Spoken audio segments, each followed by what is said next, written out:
Oh, he scared me, what?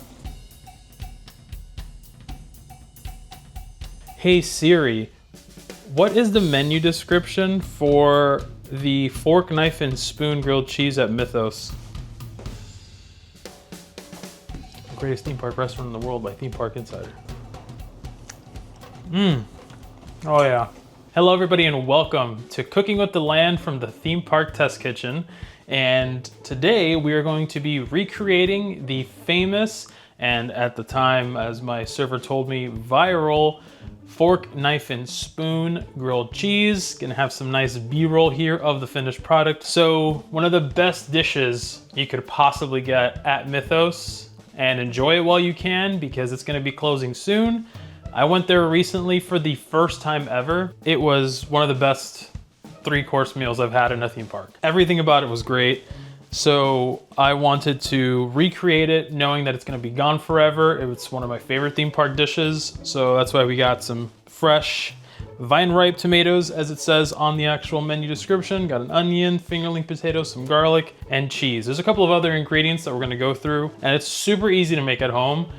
I kind of went a little bit above and beyond, but I'll kind of give you guys a little bit of substitutes as I go along here. Let's take it back to when I went to Mythos for the first time. Let's get in our little time machine and let's go back to the vlog and see when I tried the Mythos grilled cheese. I'm gonna chain myself to the outside of this restaurant. All right, thank you so much, Past Eric. Wasn't that delicious? Let's try to recreate that Mythos grilled cheese, fork, knife, and spoon grilled cheese. The most important thing is gonna be the tomatoes. All right, the fork, knife, and spoon grilled cheese at Mythos is a unique presentation of 3-cheese sandwich. So yes, it's a grilled cheese, tomato, Tuscan tomato soup with crispy pork belly, which we have right here. So we got our tomatoes here. We're gonna get them off the vine. Got our Pyrex, and we're gonna be setting the oven to 425 degrees. I wanna say, yeah, 425 degrees, let it preheat. We're gonna roast these for about 50 minutes total, but the first one's gonna be like, almost like, we're gonna sweat all the vegetables and everything for the first 25 minutes, and then I'll show you about the rest. So I like to do quarters. Just kind of makes them easier to like distribute.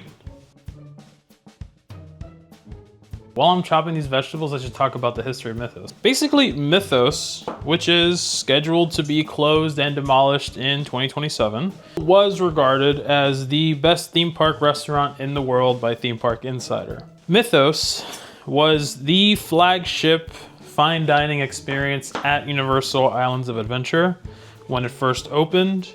I think, you know, as the years have gone by, you know, maybe its reputation hasn't really preceded itself just because, you know, things change, menus change, management changes. My server at the time, Lakeisha, I'll give a big UO fist bump to Lakeisha.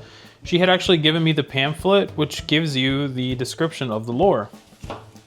Now, essentially, Mythos was built as an observatory for the gods to keep watch over the constellations and all the different, like, this is me just paraphrasing, all of like the different worlds that they had at their disposal, essentially. And if you look at it, the way that it's built and structured is a gigantic observatory, and you can see all of the lagoon for Islands of Adventure. You can see all the islands from there. It's like really, really nice. If you're ever there and you want to see Jurassic Park, if you want to see, you know, Seuss Landing, everything, you can see the entire park from there, Hogwarts, all of it. Really, really, really nice. All right, so we are gonna have our onion. Thinly slice our onions here. Put them over. So I have the veggies behind me, waiting for the oven to preheat. But we are gonna get our cheese. We have a block of cheddar. We have a block of, I think this is Fontina, I wanna say. And then this is Jack.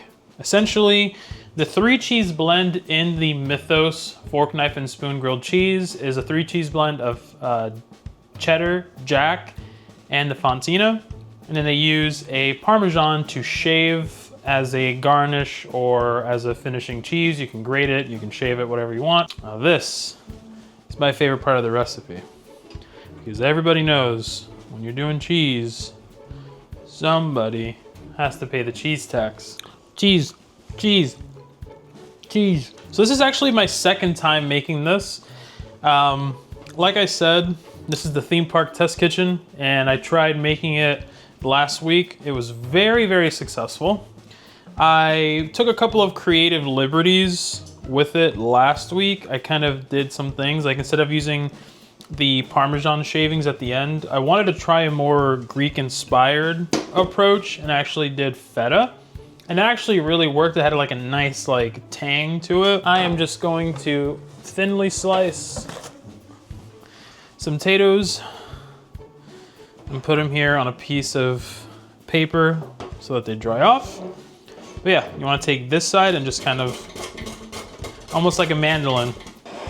Now, like I said, I kind of just like to put them all here just so I can kind of pat dry them.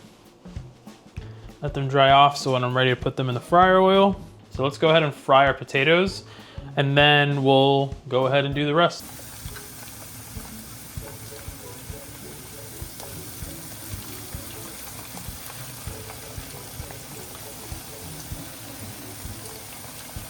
Let's put some black pepper.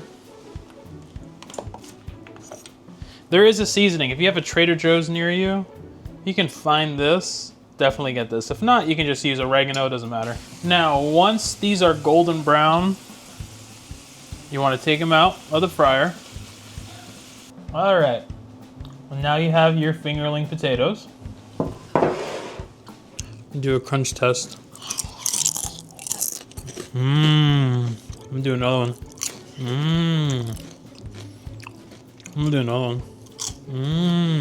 I want to show you guys something. Before I do anything else, I want to show you this.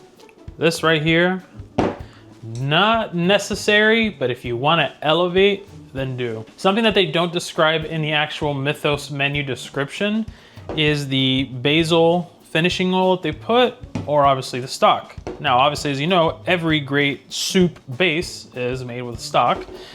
And if you look at the actual photo of the plate, it has a basil oil finishing on top.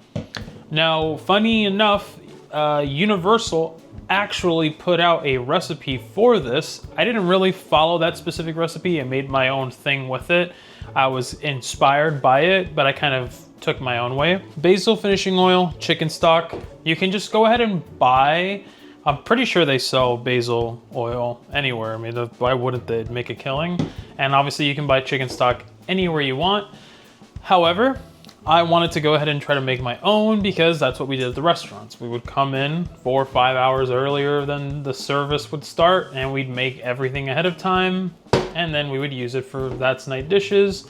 You can keep it in the freezer, whatever you want, and use it. I actually have 3 quarts that I made. But I took 60 grams of basil and whatever the equivalent of that would be for oil. So I think it was like 2 cups of oil, I want to say.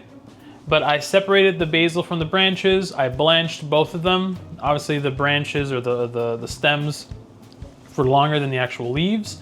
Blanched them both. And then I blended them up in a NutriBullet with a neutral oil. So you can use canola, vegetable, whichever one you want. For the stock, this actually blew my mind. I wanted to have my own stock just because we make things at home that usually take stock. And Ashley, with her dietary restrictions, we try to do low sodium type of things. I wanted to make my own low sodium chicken stock. And so actually what you can do is if you have a pressure cooker. Now I took this from Chris Young. He's a chef, renowned chef. He has his own YouTube channel. Definitely check him out. If you're watching this, you've probably already seen it, but he has a method of making chicken stock in a pressure cooker. So if you take a pressure cooker, a whole rotisserie chicken, half an onion and garlic, half an onion and carrots, not garlic, you can actually make chicken stock like an actual restaurant. The main protein of the actual dish is gonna be pork belly. This one is skin on pork belly, so it's gonna give us some nice fat. But essentially, you kind of just wanna cube it up.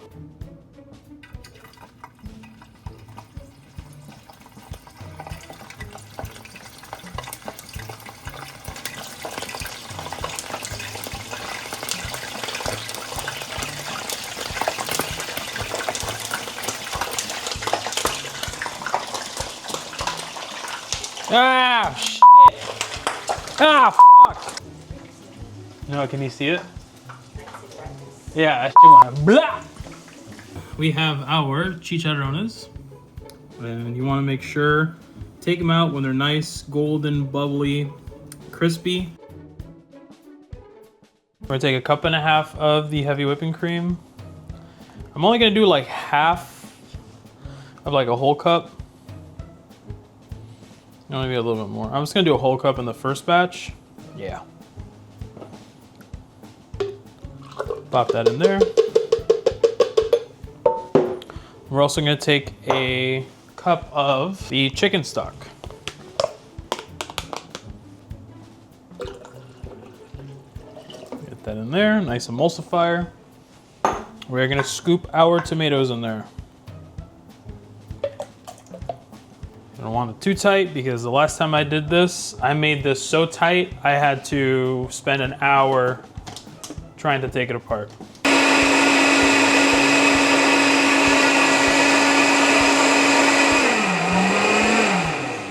All right, she's done. So you take your tomato soup. Voila, nice and beautiful. Everything you want in a tomato soup. Now with the tomato soup, I know we put some salt on the actual tomatoes and onions, but you may want to salt to taste. We're gonna move on to our grilled cheese in just a second. But first, while I was there, I also grabbed myself a nice piping frosted Sapporo beer. Pour our beer in there. Maybe I might start making cocktails too, who knows, mocktails, look at that. And yes, ladies and gentlemen, it blinks. 2 years later, look at that, it blinks. Now we got our butter down, grab a spatula. We're gonna get our brioche down on it. Start to emulsify, get that fat, nice little crust on the inside. So I flip the bread there. Just put a nice generous amount of the cheese blend.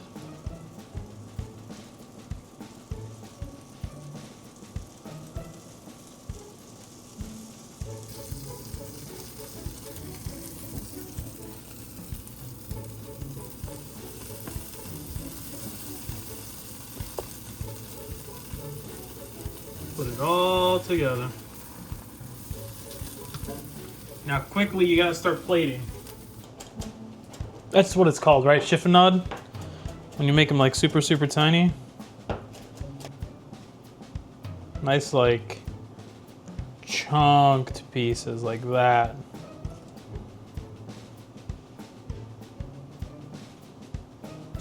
Just to garnish our sandwich with. Just like that. Plate your tomato soup. You're gonna take your grilled cheese. Place it in there like so. Dunk that bad boy in there. Then you get your pork belly. Just put it around leisurely in the soup. Get some chunks in there. Then you get your fingerling potato chunks. Put them on there. Leisurely, however you please. And then our Parmesan.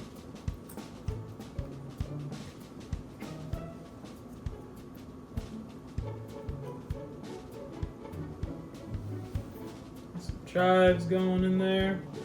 You can just drizzle it, you could splash, whatever you want.